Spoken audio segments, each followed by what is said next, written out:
Silaturahmi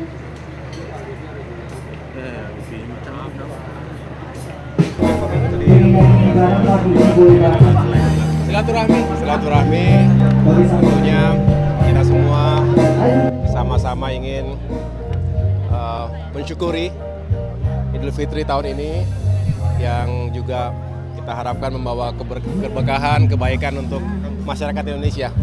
Jadi obrolannya santai sambil tadi mencicipi makan siang dan bertemu dengan para sahabat dalam demokrasi dan politik dan di pemerintahan juga. Gitu. Mungkin ada evaluasi mudik Pak Menko. Secara umum baik, secara umum bisa kita yakinkan arus mudik tahun ini juga secara umum berjalan dengan baik, aman, lancar, dan tentunya kita juga terus mengantisipasi untuk arus baliknya yang diperkirakan akan berpuncak di tanggal 6 dan 7 April. Tapi insya Allah seluruh jajaran, seluruh bagian, termasuk Kementerian Perhubungan yang berada dalam koordinasi Kemenko Infrastruktur, Kementerian PU yang mempersiapkan infrastrukturnya, dan termasuk tentunya kerjasama kami dengan Korlantas dan semua stakeholders untuk meyakinkan arus balik juga berjalan dengan baik.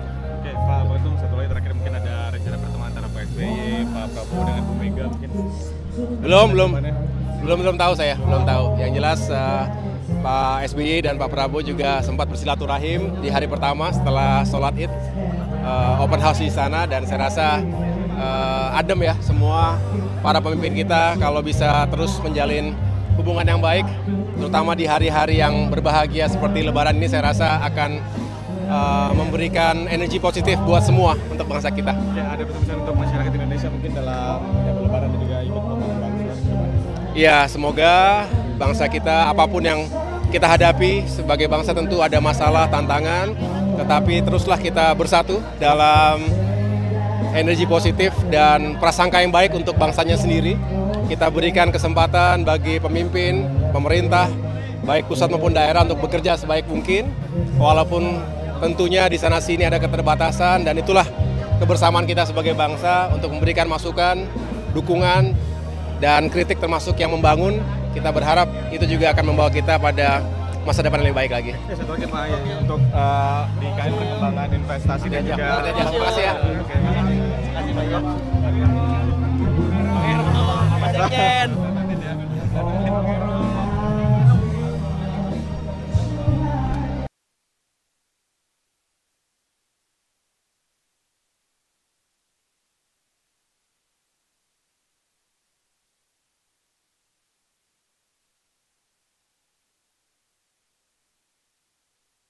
Buat Aduh, masih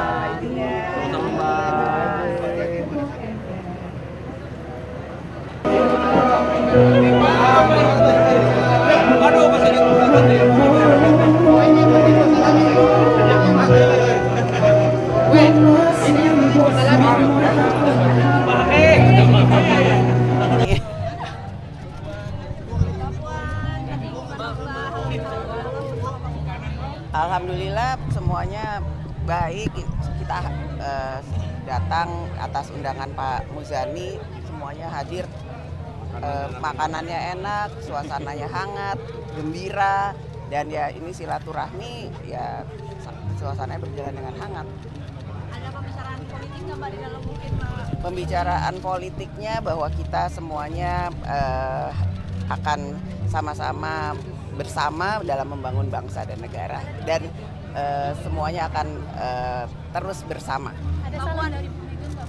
Salam buat Pak Muzani, kemarin juga Pak Muzani datang, dan semuanya yang datang ke sini juga akan selalu bersama. Kan kemarin kan Mas Didit datang ya ke rumah itu, ada pembicaraan seperti apakah ada Ibu dapat salam juga dari Pak Prabowo atau seperti itu? Ya, Ibu menyampaikan salam kepada Pak Prabowo, semoga sehat selalu, dan semoga setelah Lebaran suasana akan menjadi semakin baik dan semuanya berjalan dengan baik untuk bangsa dan negara. Rencana pertemuannya kapan, Pak? Secepatnya. Secepat-cepatnya. Apa mau open house? Apa? Apa pada saat open house? Gak ada open house semuanya, ini semua nggak ada open house, jadi semua Pak Prabowo pasti akan ada kesibukan dan Ibu Mega juga sudah nggak ada open house. Jadi pasti setelah Lebaran ini, setelah libur Lebaran akan ada pertemuan secepatnya. Atau video call mungkin Bapak kan? Kemarin rencananya mau begitu, hanya kemudian Mas Didit udah mau pergi ke Solo. Ya. Pak Muzani mungkin kemarin kan Mas Didit ke rumah Ibu Mega, ke rumah Pak Jokowi. Itu apakah ada simbol tertentu Pak gitu? Ada pesan dari Pak Prabowo untuk mengutus Mas Didit ke tokoh-tokoh ini? Kamera Pak Muzani. Momentum Lebaran ini dipakai untuk tetap nyambung persaudaraan, persahabatan, dan perkawanan sehingga semua orang berlomba untuk saling bersilaturahmi satu sama lain, apalagi kepada para pemimpin bangsa yang memberi jasa begitu besar kepada negeri ini, sehingga silaturahmi harus dijaga. Mbak Puan, pada saat rupiah menyentuh 16.700 pada hari ini, ada komentar Bu? Lebaran dulu kita bersilaturahmi, saling bermaaf-maafan, dan ya kita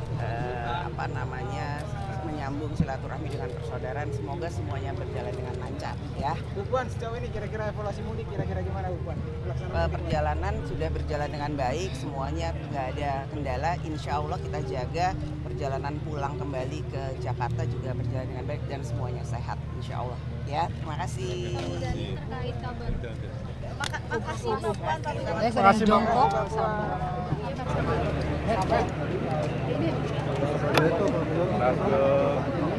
Gosok lagi.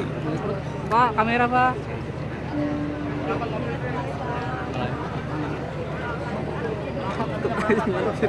Ya, kalau ini itu kan semuanya di bawah binaan gubernur ya, karena gubernur adalah wakil pemerintah pusat. Kalau dari sini kan kita sudah diingatkan. Ya nanti tanggal 8 kita akan melihat para bupati wali kota dan wali kota Depok. Ini adalah hal yang menjadi tekan kita agar peristiwa serupa tidak terulang. Ya teguran dulu lah, teguran dulu kan jadi wali kotanya Pak. Jadi masih ragu. Bapak, kamera.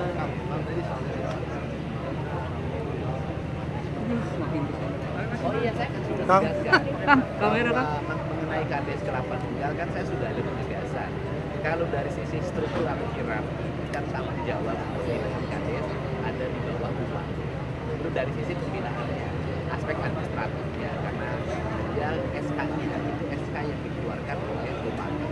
Tetapi dari sisi dia update terhadap surat edaran yang dikeluarkan oleh Gubernur Jawa Barat terhadap seluruh daerah di Provinsi Jawa Barat, baik itu ya pemerintahan provinsi, BUMN, BUMD, pemerintahan kabupaten kota, sampai pemerintahan desa, kan tidak boleh memberi dan menerima. Kalimatnya sederhana kan. Ini kan meminta, artinya kan meminta diberi.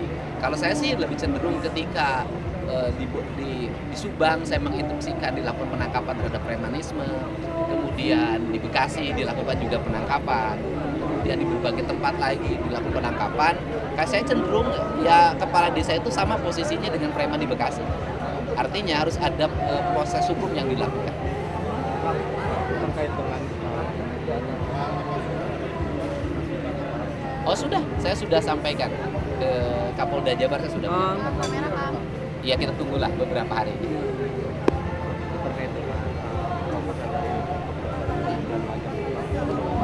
Oh ya.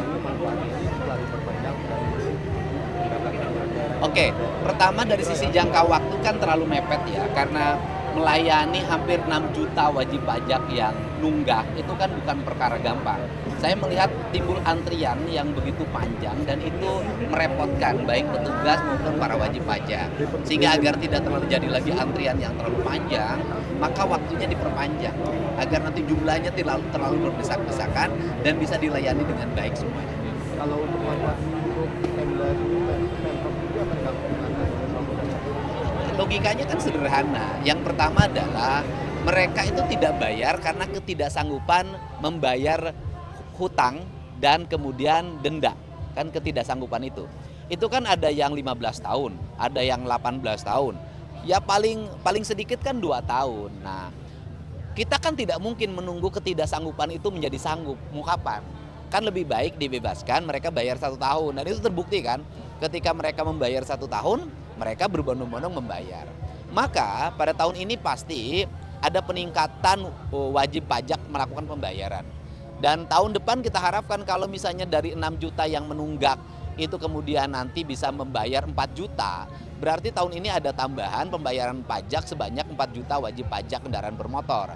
Maka tahun depan yang 4 juta itu akan membayar.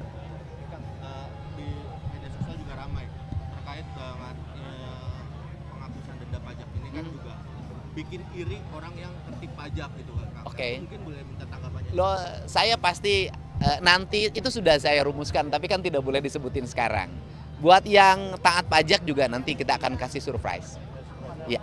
Kang, tadi soal Wamendagri kan memesankan kepala daerah dan ASN agar tidak telat masuk pada saat nanti 8 April. Nah, dari sebagai kepala daerah, Itu kan hal yang biasa ya, hal biasa. Yang penting kan bukan hanya persoalan masuk dan tidak masuk, kan masuk tepat waktu.